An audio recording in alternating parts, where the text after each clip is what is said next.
to pause and let you guys get this list. Does that sound like a good plan?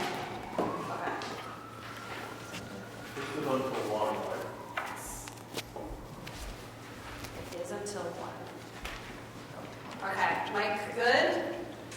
Are we live streaming again? Okay. Last week I didn't realize that ahead of time. Okay, so thank you everyone for coming, and especially those of you who were here last week and returned. I'm very excited to see some faces that are familiar.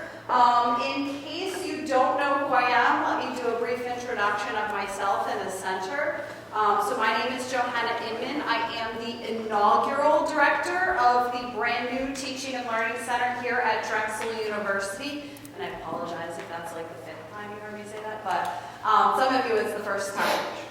I began at Drexel at the end of May, charged with launching a new teaching center here. If you're unfamiliar with teaching centers, teaching and learning centers exist at lots of institutions across the nation and even internationally.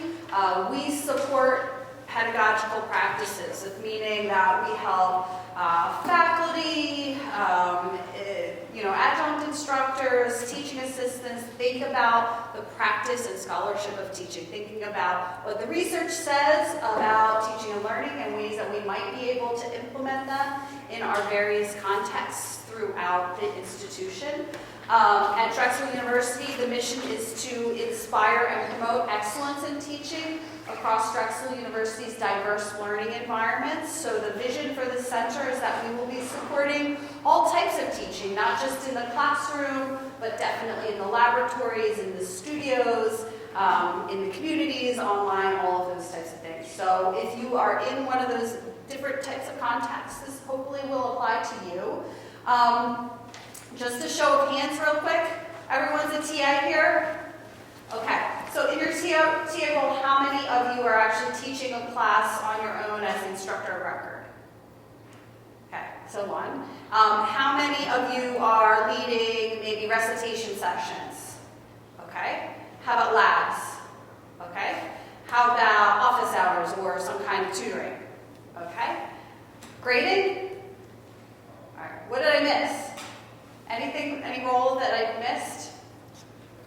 Okay, no? All right, so we have a variety, and I just wanted to say that, acknowledge the fact that some of what we're talking today, you may be directly able to implement in your environment. Some of this might be food for thought. It might be that I'm using this, what we're talking about, to kind of share this research with students about how they learn best. Or it might be kind of in thinking about when you may teach in the future of what you might be able to do. And it also might be in kind of value to you as a learner because you are still graduate students and still learning yourself. So I think that there's a lot of really value in the conversation that we're going to have today about basically active learning. So today's workshop, we're going to look at some of the research on active learning. I'll define it. We're going to do a little demo of what this means. We definitely are going to also talk about some of the both advantages and challenges to active learning, because if it was kind of as simple and easy to do, we would probably all be doing it all the time. We'll look at some activities that might match up with some of the concepts that you, in your role, are trying to help students basically understand and be able to apply and think about. And then lastly, we probably won't do this today, but I have a handout which we'll talk a little bit about ways that you can facilitate active learning. Okay? And I apologize also that there's not pizza here because you're going to get dessert before your pizza. I'm going to start with a demonstration on active learning. Does anyone have a peanut allergy? Okay, so if you're really, or you just are disgusted by peanuts, let me know and I'll give you the cream. But I want you to start by grabbing your M&Ms and taking 6 out. And we're going to do a little demonstration about what we actually mean by active learning. And at the very least, if the pizza's not here, you have something. What did you want? I'm sorry. Plain? Okay, no problem. I understand. All right. So first, my animations didn't work here. So only go to step 2 do. Take out 6. And people at home, I cannot give you M&Ms. I am really sorry about that. I haven't figured out how to transfer food through the internet yet. But if you did have change, you could do this. Don't do number 3. Please don't eat your pennies. Okay. So you have 6 M&Ms on your table, right? And I've asked you to divide them into groups of equal size greater than 1. So you can't have 6 groups of 1 or 1 group of 6, and you can't bite them in half. Somebody always asks me that. All right, can somebody tell me what you got? What was yours? What did you get? What'd you have? Half. Just 3 and 3. 3 and 3. 2 groups of 3. Okay. Anyone have something other than 2 groups of 3? 3 groups of 2. Okay. Anyone have anything else? No. Okay. So now is when you get to eat one, or if you don't like M&Ms, you can just put it aside. I want you to try it.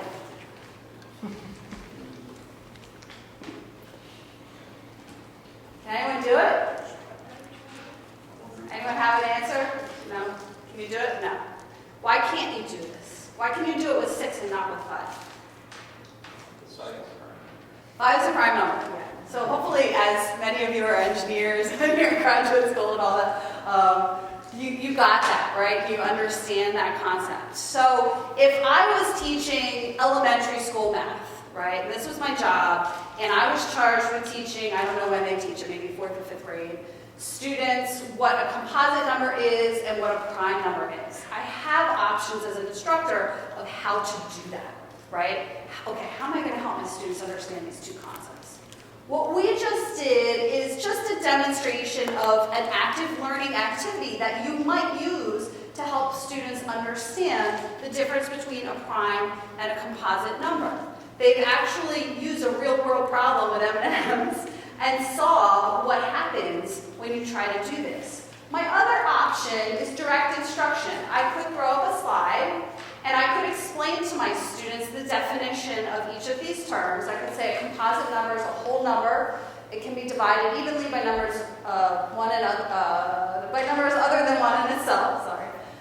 Or what a prime number is. Here's the definition. It is a whole number greater than 1. It can be divided evenly by 1 in itself, right? And then maybe I give them a list. Here's a list of composite numbers. Here's a list of primes. Okay? So this is direct instruction. The other is this idea of active learning. What I want you to do now is with a partner. Oh, I'm going to define it for you first. Sorry, I jumped ahead of myself. There are, if you look up active learning, on Google it, there's a lot of different definitions. A lot of people define it slightly differently. One of my favorite definitions is found on the University of Michigan's Center for Teaching and Learning, their website. Why I like this particular definition is because it refers to it as a process, which I think it is. It's a kind of a process of these types of activities that students engage in to learn. And it can be reading. It can be individual. You didn't talk yet with anyone else. But collaborative learning is typically considered active learning. Not all active learning is considered collaborative learning. But it's writing, discussion, problem solving. It's these types of activities that are engaging students in learning that are promoting analysis, synthesis, and evaluation of class content. So I'm not strictly explaining concepts to my students that they have to remember or simply understand. I'm promoting what we refer to as higher order thinking around certain concepts. So I'm getting them to actually think through it. That's really the goal of active learning. Okay, now is where I get to talk to somebody else. So what I want you to do is think about this activity, but really think about your own experiences. You all are students, and I am sure you have experiences with both of these types of learning. As a student, or maybe even now in your TA role, I want you to think of what do you see as some of the advantages of this kind of learning? Why might an instructor choose to use active learning activities in their course? And what do you think are some of the challenges? Because I don't want anyone to leave the message today that this is like, oh, I'm going to do it tomorrow. Okay. I mean, no, I do want you to do it tomorrow, but I want us to think through how we can facilitate it and implement it in the right ways and use some best practices to do it. Okay?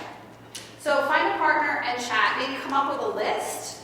And what I did today, because now I know it's live streaming, is if anyone is at home and wants to contribute to this list, I have created a poll. If you are not familiar with Poll Everywhere, essentially what you're going to do if you're at home is to open up your text messaging app. It will be free, but you're going to text. This is the telephone number you're texting to, 37607. That's like if I was calling, texting to my mom or something like that. That's her telephone number. And then you're going to text this code, 245271. And you can say, advantage is this, challenge is this. And you can text that answer, okay? So, but for those of you here, chat with a partner, okay?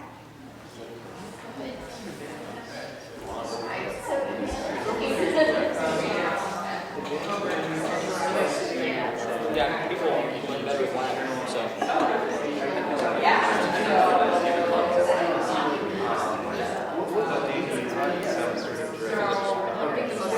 So it's all electrical.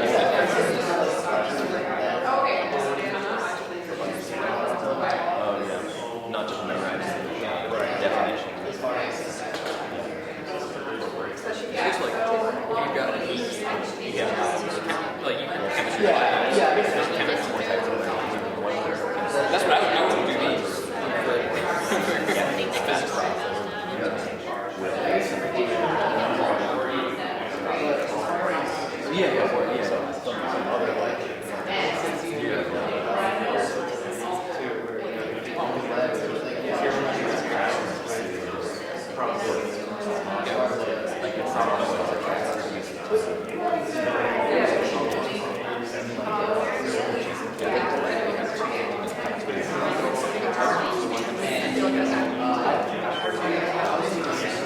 I know, this is like so many things I want to try to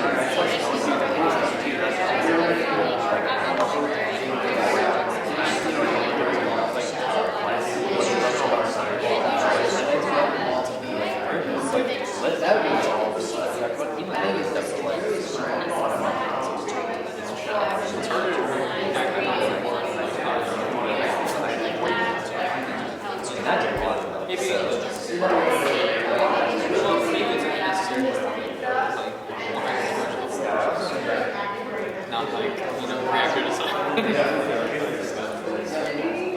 Quantum physics.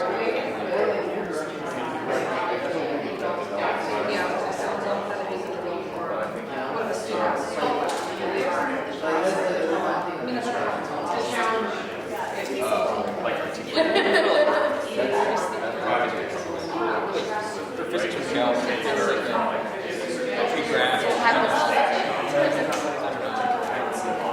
Velocity of particle on a track or something. And then it's like a position, related to beyond just features.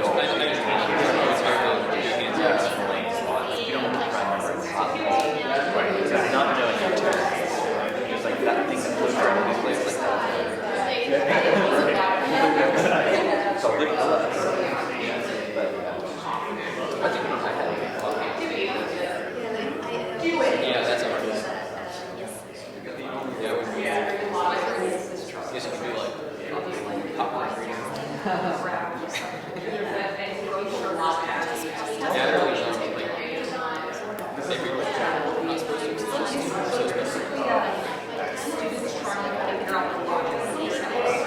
I like pictures anyway. So if you have come up with a list and you want to actually text message it in, go ahead and do that. If not, I am going to make you talk, so keep that in mind.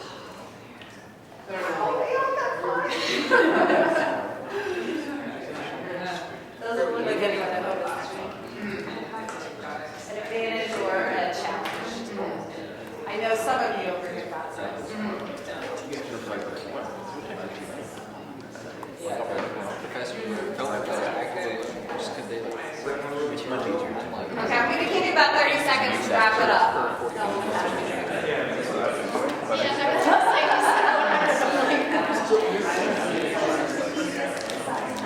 yeah, professor just said like, check it out, you're going to be a TA at some point.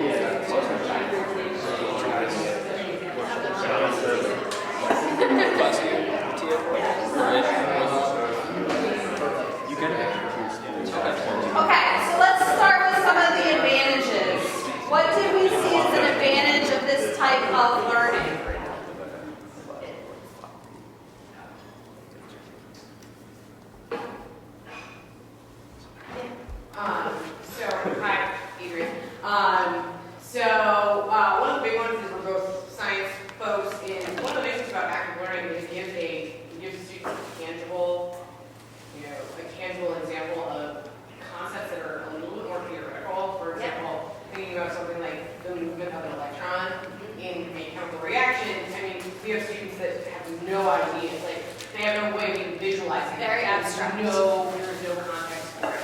So the advantage of using a tangible example, they can kind of laugh on stage. Yeah. Great. Thank you. Someone else? Yeah. It's kind of also, like, we're grad students in math, so we have sort of similar experiences, and it gives a kind of versatility where, you know, if you're only experienced with a certain concept or problems that your professor just did, Watching somebody else do math. then you can solve those problems. You can't solve other related concepts necessarily. You can only, like, you have to do it. You have to do it. Yeah, you have to do math to be able to do it. Yeah. Great. What else? I also think it, going off what they said, it creates a lasting memory, Okay. which they might be able to remember the topic for longer. For example, if they were trying to figure out the logic of something and they figure it out for themselves, they might remember that more than me just writing it up on the board. Yeah, absolutely. And there's a lot of evidence to that in the research, that you're going to get a longer, longer retention of information with students when they engage in active learning as opposed to the direct instruction approach. Yeah. What else? Yeah. You can cater more easily to multiple learning styles and incorporate multiple like methods of instruction. Yep. So I'm not going to touch the learning styles term right now. We'll talk about that another day because there's a lot of little research about that particular term, and there's a lot of misconceptions around that. But what you are doing is you're kind of creating more opportunities for students to learn in a variety of different ways as opposed to just one method. And especially if you're using different types of activities, you're helping students help each other with peer instruction. And there's also a lot of research around that, the benefits of students learning from each other, especially from students who have just learned that thing. So yeah, absolutely.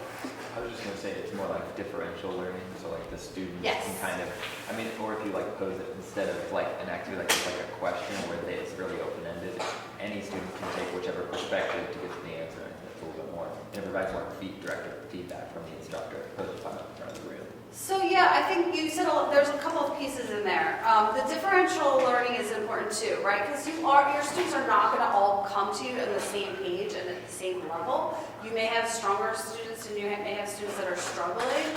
And this type of learning, the good news is that there's benefits to both sides of that. The students who are the stronger students have an opportunity to teach concepts to weaker students, and that reinforces their learning. And again, that actually the long-term retention of information is even more grounded.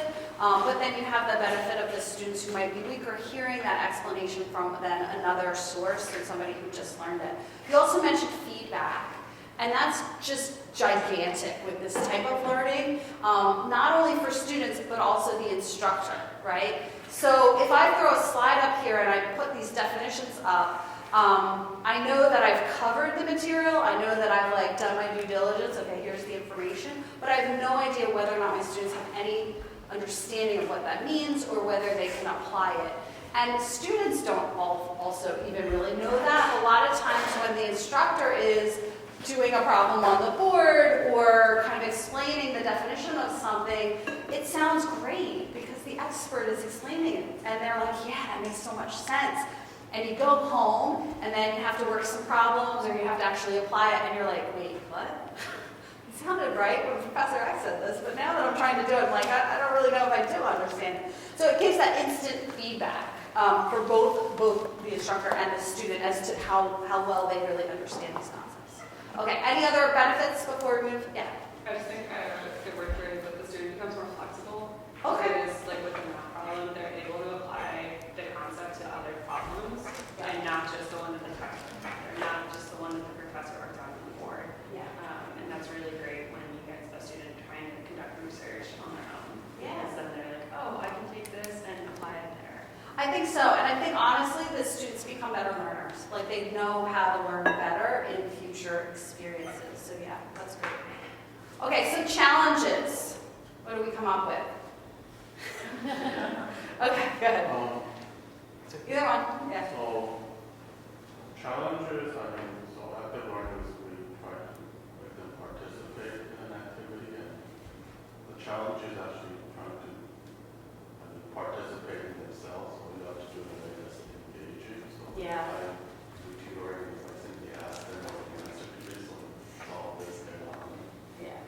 getting some buy-in, right? Really getting the participation and the buy-in, and getting students to see the value in doing that, and getting them to do the work. Yeah, some of our students come to us and they'll sit down and think it's like, okay, teach it to me, I'll just sit here and I'm gonna soak it all up. Yeah, I kind of feel that. Yeah.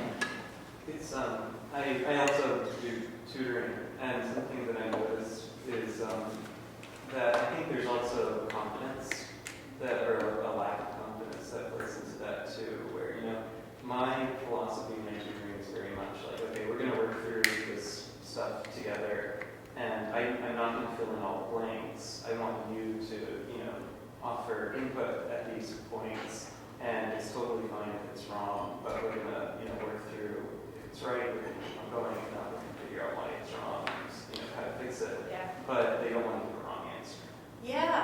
Yeah, I think that's a really good point. Students are scared to take risks, or they're scared to be wrong, but we know that that's actually where the learning comes from. So again, it's really kind of teaching students how they learn a little bit. And one of the things I do is I actually teach them some of this research. I usually start my classes with some of this research to get for that buy-in. Yeah, so kind of building on what you were saying in terms of, explaining up front like what some of this research is scaffolding the process of active learning. Yeah. You can't just throw an active learning, activity at a group of students, however you're going to do the assessment, and just say, do it. It's so much more than that. I think we've all probably had this experience, like in high school or in grade school, where as the teacher's handing out, a worksheet, the thought process is, well, the teacher's not going to be engaged at all. Like, this is our way of this is the instructor's way of catching up on grading or whatever. It's realizing that just because, the students are quote unquote doing the work does not mean you as the instructor are not also an integral part of it, but at the same time, you're not just like, oh, well, let me just give you the answers, which, we've all had that aspect too. Yeah, definitely. And it takes some time, practice ourselves to know what the activity, make sure that it's the right activity, it's relevant, that it's the right level of difficulty. You don't want to make something that's so difficult that students don't know where to begin. You don't want something so easy that they're like, really, come on, I got that in a second. And you have to think about this. The first time I did the M&Ms demo, I made the grave mistake of giving out the M&Ms when people were walking into the workshop, and by the time I was ready to do the demo, they were gone. So you do learn over time, and one of my frustrations is hearing faculty say, oh, I tried that once and it didn't work. And I think who gets on a bike one time and thinks that they're going to be able to ride it, right? It does take a little bit of practice. And there are some instructors that love lecturing, and there's some great lecturers. So I don't want you to think about this as all active learning is good and all direct instruction is bad, but I'm going to show you some of the research about why we may want to think about incorporating more active learning into that learning process for our students. And I think especially TAs, you're sitting in a really good spot to help our students learn about this stuff and think about how they actually can learn, and hopefully nudge them towards some more active learning. Were there any other challenges that we didn't come up with? I can tell you another one that comes up all the time. But go ahead. I came up with this, but I really have a question about it. And Yeah. that was reinforcing formalism. Formalism. Yeah. So in direct instruction, you give them the definition, and it's, maybe it does not reinforce the concept, but it provides them the formalism. So when they have to take a test, they can provide the formalism, whereas if they learn through direct instruction, they might understand the concept really well, through active learning, but not be able to regurgitate the formalism in the manner that. Yeah, I think so. You make a good point. And again, it's not all or nothing. It's the question really is with the direct instruction. Yes, students probably will at some point need to know the definitions and be able to articulate those definitions. Those are really important. The question is when the student's in front of you, right? When you have some time with students together in an environment where they can learn from their peers and they can learn from you, is that what you want to spend your time with? Or do you want to spend some time with something that's a little bit of a higher or more difficulty level? Right, I mean, that's really But the that's a question, good point. is it possible to incorporate that formalism? Through this? Yes. Yeah, so that's called flipped learning. That's where they do the reading or get that direct instruction before they come to class or before they come to you. Okay. Yep. You know something? Oh, Yeah. yeah, I was gonna say that, well, what I tend to try and do in that regard is, I try and prompt the student for like an intuition.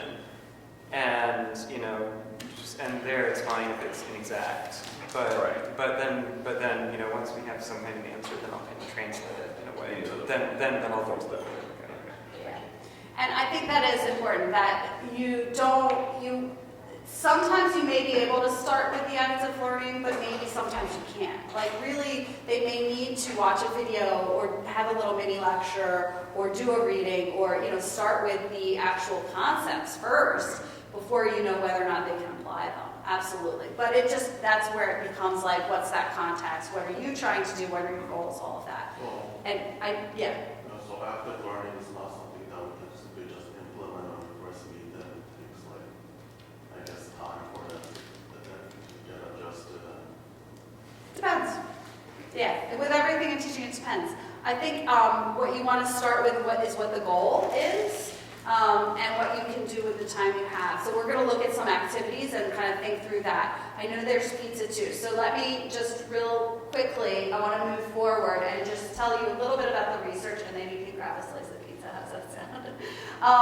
So basically what we know is that it engages students in the work of learning, and it helps them think about the fact that it is work to learn.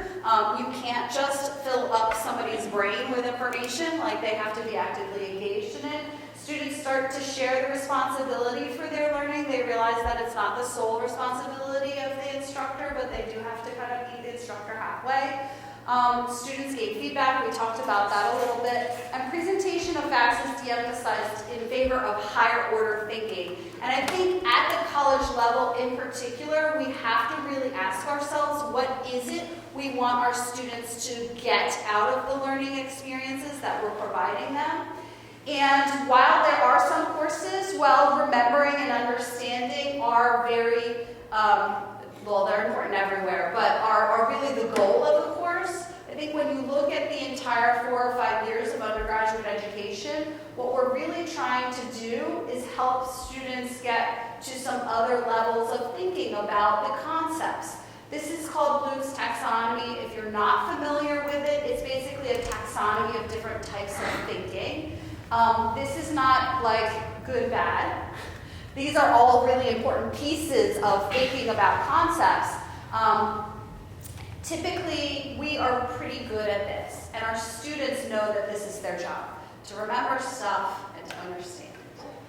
But what we have to remember as educators is that we are also really trying to help our students be able to apply those concepts or skills to not just my course, to courses later on, and their careers, right, to the real world. We want them to be able to analyze these concepts, draw connections between, realize that learning isn't just in this one course, but there's all these ways that what I'm learning here is relevant to what I'm learning down the hall or next semester, next term. And to be able to make judgments, to evaluate information, to be able to make arguments based on evidence, and ultimately we hope that they continue to move our disciplines forward after they leave us. Really, that's the ultimate goal. So active learning, one of the cases for it is that it really engages students in all different types of thinking. But as you pointed out, you can't get to here without this, all right? This is really a process. And there's a ton of research, I'm not going to go into this, but things you may want to think about is that it's been shown to improve conceptual understanding, engagement, which we talked about, students stay awake a little bit more when you do this type of learning, retention of information, retention in the course. In undergraduate science courses especially, there's some research that shows students are less likely to withdraw from courses that have some kind of active or collaborative learning in them. Class attendance, students tend to actually show up for class when they feel like they're getting more out of that experience. Exam scores, we mentioned student confidence, which you hit at also. And there's even more with collaborative learning. I'm not going to go into it. And this is the tip of the iceberg. There's a lot of research on this showing many, many benefits. Okay? Now go get a slice of pizza and we'll talk about some of the activities in a minute. Grab a slice of pizza.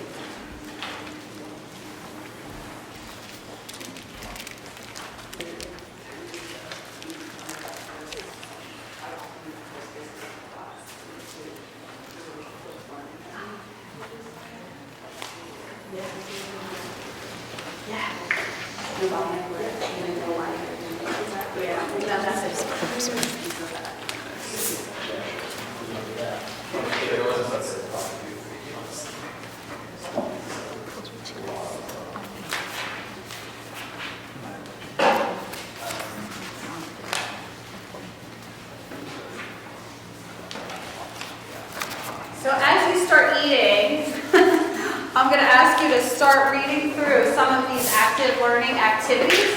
These are just some examples. If you Google on the internet, active learning, classroom assessment techniques, collaborative learning activities, you can find a whole slew of different options. But I want you to just kind of get familiar with some of these things that we might be able to do.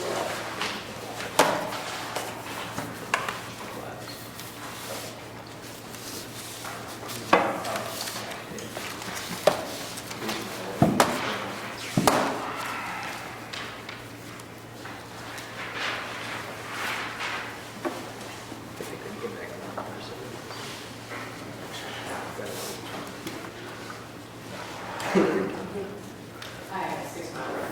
And that's just out. That, and they're all over 32nd Street. We don't need that. Otherwise, I probably I didn't get an entire half. Sometimes I like to do 15-minute power lecture, just like a general the guy. Give them the lecture, then it's got the slides, so they can bring more information. It was this important thing to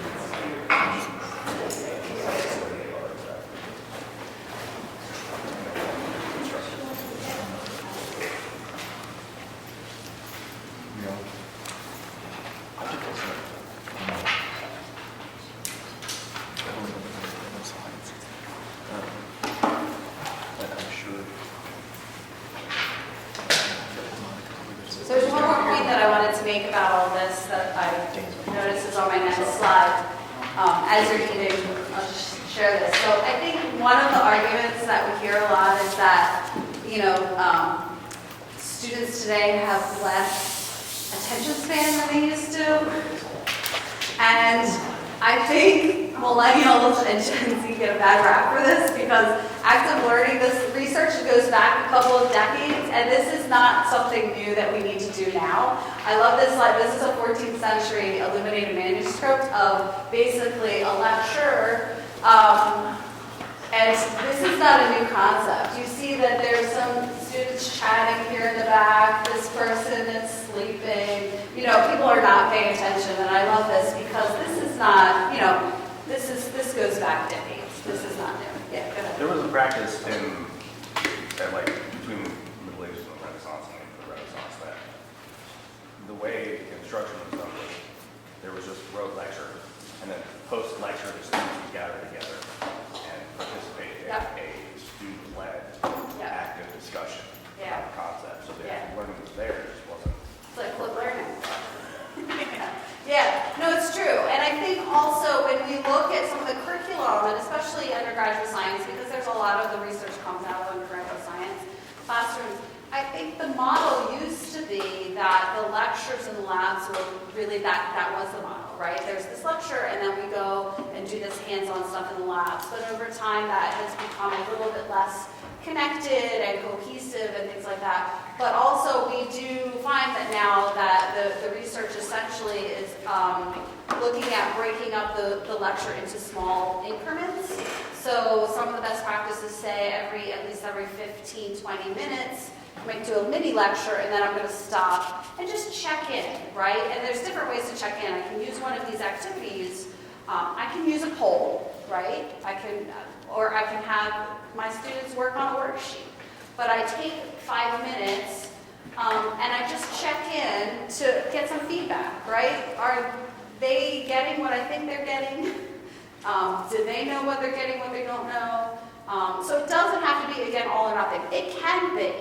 There's some amazing problem-based and team-based courses that are being taught that are doing wonderful, wonderful things, but it doesn't have to be an all or nothing. So this is about what is, an incremental step that I can take to increase this type of learning in my classes.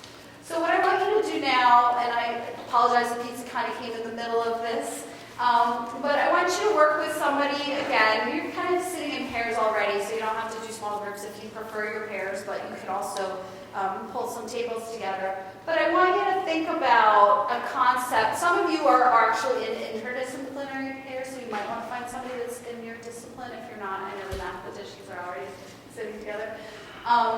Think about a concept that students typically struggle with. If you're not sure, think about your own undergraduate experience.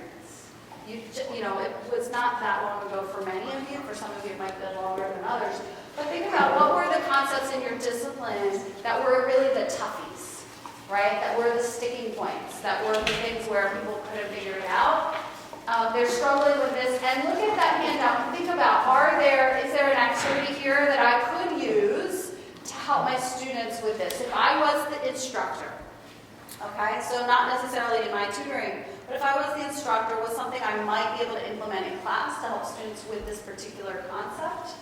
And if I don't think I see anything on the list, I don't think it would work, what might work? Do you have another idea? And think about why you are aligning that concept with that particular activity. Okay? And for those of you at home, if you're watching the live streaming and you want to contribute, there's another code. The telephone number is 37607.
thought might work that matches that, or something else that they were like, oh, I could do this.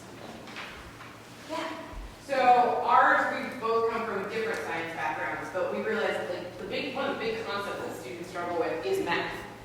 Is realizing that the math that they learn in their math class is actually applicable to a science situation. I just had a presentation yesterday with students where they had this, it's a clearly chemistry question about isotopes and natural abundance, but at its core, it was just, can you identify the variable that you're looking to solve for and manipulate the information that you're given so that you're only solving for one variable. It really did come back to a math problem. And the initial groans with my students, when I do my recitations, I break them into groups of 4 or 5 and have them discuss. So we kind of did like a think, pair, share type thing from that regard, and then putting them all in saying we are going to go through the problems step by step, directed instruction style, but forcing them to work on it on their own to begin with. Because the comment that most of them have is we didn't even know where to start. Yep. Or like, if I presented something on an exam like this, I wouldn't even know where to go. Yep. So using that opportunity, so it was a think, pair, share, followed by like a little bit of direct instruction, but the focus being on here's the process, not here's what the answer is. Yeah, and the individual answer is not that important. Yeah. Including the overall concept. Untraining students, though, that it's the answer and not the process is really, really tricky. And you're right, and there's a couple things that you said, I think, also, which is sometimes students don't even know how to get started. I do think that in the think, pair, share, the think is a really important piece, though. Having some kind of individual accountability where a student really is working first on something alone and knows what they know and don't know, but then can get to coaching. In the context, they had to prepare the problems ahead of time. Perfect. So they had to prepare the problems before recitation, and then they came in, worked in groups, because there were some who were like, maybe I could get started. So that was the thing. I was like, if nobody in your group knew where to start, work together to try to come up with a place to at least start and what you would do first. Even if it's something as simple as write down. Yeah, and I do think while these activities are really more for in a classroom or a group kind of learning setting, that is one thing that you can do as a TA if you're doing office hours or things like that, is really set that expectation for your students that you're going to work some problems or you're going to work on this individually and then come to me with where you're getting stuck. And that is always going to be a struggle. You're going to have students come to you who haven't even started. And I would say, okay, let me watch you. You always start with them doing the work, and then you can diagnose what's happening. Okay.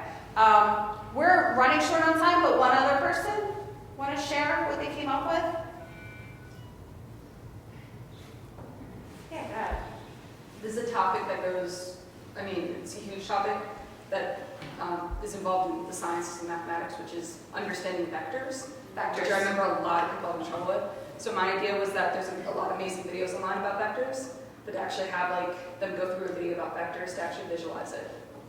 Okay, so they're watching a video before they come to class or in class? Oh, I guess it could be either. Yeah, either. Okay. So I think there's a couple things with that you could think about, right? So yeah, I could ask my students to identify what they found as the most valuable video that exists online that explains vectors, share that with the class. I would say as an instructor, I would want to though check and make sure that it's accurate, because there's a lot of good information on YouTube and there's a lot of bad information out there. So that would put the onus on you, right? To make sure that then whatever the video that the students are watching is accurate and it's really the way you want them to be thinking about vectors. You could also have students create them, right? You could have them think about, okay, if I had to explain this to another student, what would the video be that I made?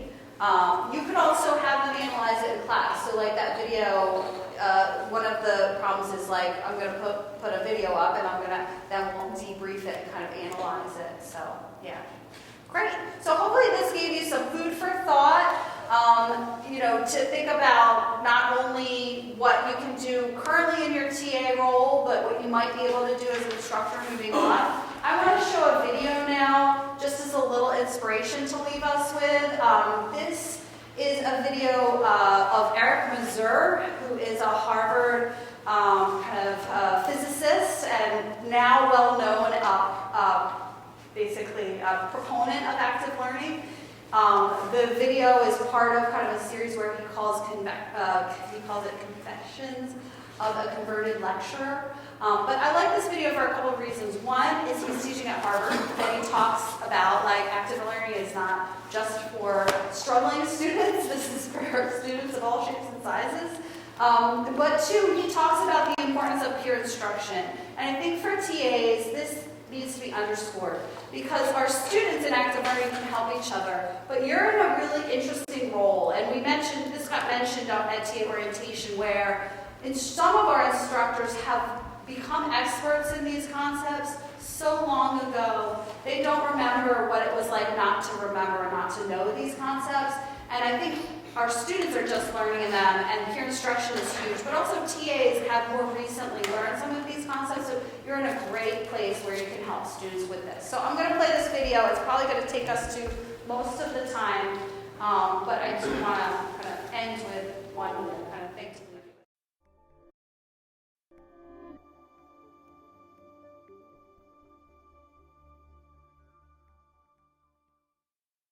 I started teaching at Harvard in 1984 as an assistant professor of physics. And when I started teaching, I never asked myself, how am I going to teach? Which is kind of strange, right? Because when you do something new in your life, that should be the first thing you ask yourself. It was completely clear in my mind what I was going to do. I was going to lecture. After all, I had learned physics by listening to my professor's lecture, so I assumed that I had learned by listening to lectures, and therefore I thought, I'm going to lecture for my students. So I started teaching.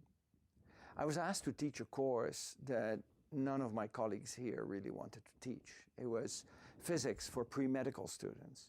These were not students who wanted to learn physics. They already hated physics before coming into my classroom, but they just had to learn physics.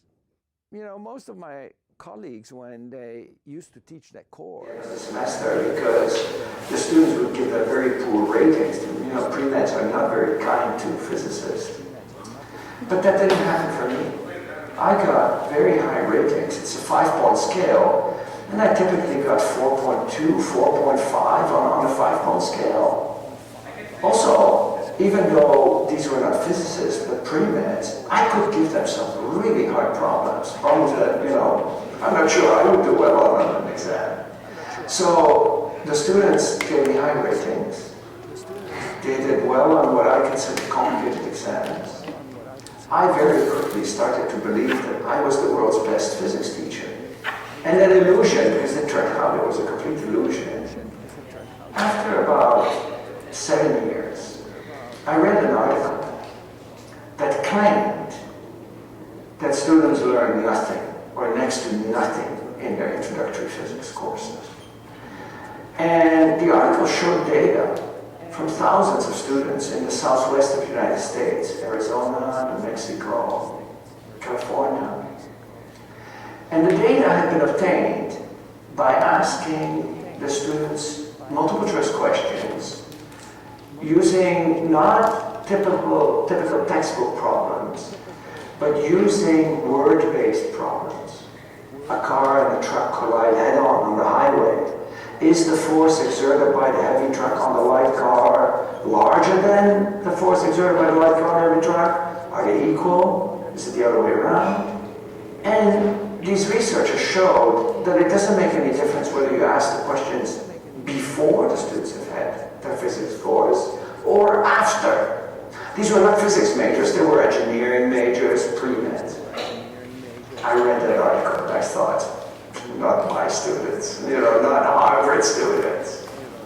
But I'm a scientist. So one thing I've learned is you don't just make statements. If you make a statement, you better show data. So I decided to give my student this test. And I remember vividly what happened.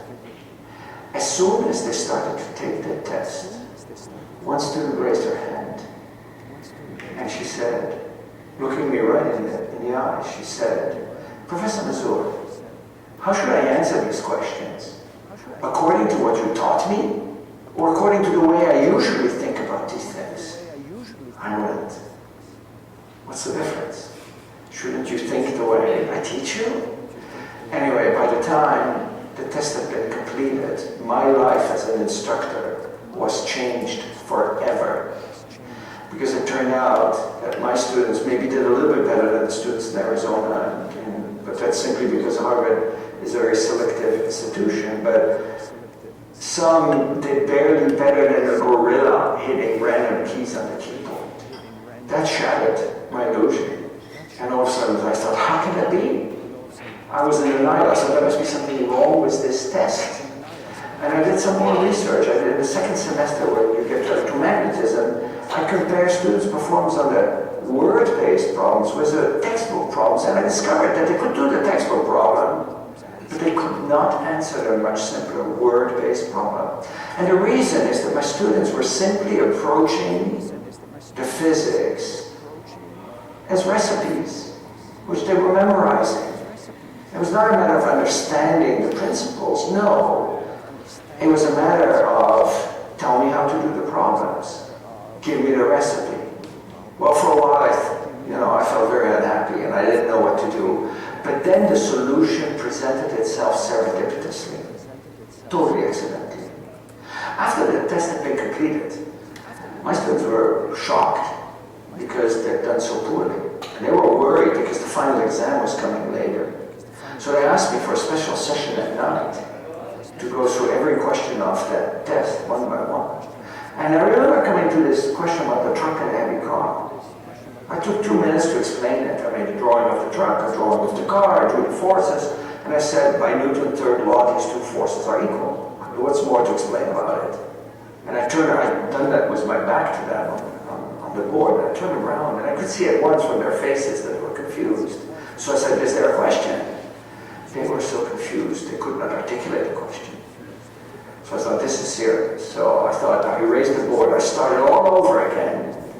And I thought, maybe I should bring in Newton's second law and talk about acceleration. So in the next 8 minutes, I managed to produce the most, in my opinion, brilliant explanation you could think of. And after 8 minutes, the whole board was covered with equations and drawings. Turn around, they looked even more confused. And they could still not articulate the question. When I said, is there a question? They were, they could not articulate what it was that confused them. I didn't know what to do. But I knew one thing. I knew that half of them had given the right answer. So in a moment of despair, I said to them, why don't you just discuss it with each other? I had 250 students in the class. And something happened that I'd never seen before. All 250 students started talking. It was complete chaos. They forgot about me in front of the class. I could have walked away. They would not have noticed. But what is really interesting was that in just 2 minutes, they figured it out. I'd taken 10 minutes, 2 plus 8, to explain it, unsuccessfully, and they in 2 minutes explained to each other. I first thought, how can it be? But imagine you have 2 students sitting next to each other, John and Mary. Mary has the right answer because she understands it. John does not.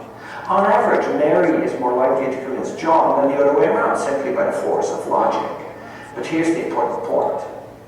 Mary is more likely to explain it to John than Professor Mazur in front of the class. Why? Because she has only recently learned it. She still knows what the difficulties are that the beginning learner has. Whereas Professor Mazur in front of the class has learned it such a long time ago. To him it is so obvious, so simple, that he no longer understands why somebody doesn't understand it. It's what my colleague Stephen Pinker in the psychology department calls the curse of knowledge. Once you understand something, you forget the difficulties that the beginning learner had. And I have to admit, when I was a student and I had a problem, I would often not bother asking my professor. I would go to a friend and say, hey, do you understand what Professor such and such said? So soon after this serendipitous discovery, I changed my approach to teaching completely. I stopped lecturing. I stopped being the Hollywood performer in front of the students. Instead, I gave them the book and my notes to read. I ask them to read the book before coming to class, not after class. And in class, I teach by questioning. So I'll talk a few minutes, I'll ask a question. For sake of time, talk for another 2 minutes, but I know there's another group trying to get in here at one. So I do have a handout which talks a little bit more about if you're going to do this type of teaching, facilitating the bumpy road to active learning instruction.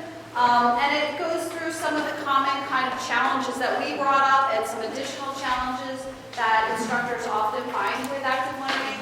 But the good news is here, Teaching and Learning Center is here to help you with that, to think through some of the best practices to use. And like we did last week, what I would love, again, it's, oops, I can't advance my slide. What I'd love for you to do is just think through one thing that you might be able to do in your context as a TA. Either to help students with the buy-in piece, to help them understand how valuable this type of learning is, or to really facilitate some active learning, either in your recitations, in your office hours, or in your classes when you are teaching them. Next time we meet next week, we'll talk more about grading and dive into some best practices around grading. But thank you guys again for coming. I really appreciate it. And here's my information if anyone wants to reach out as well.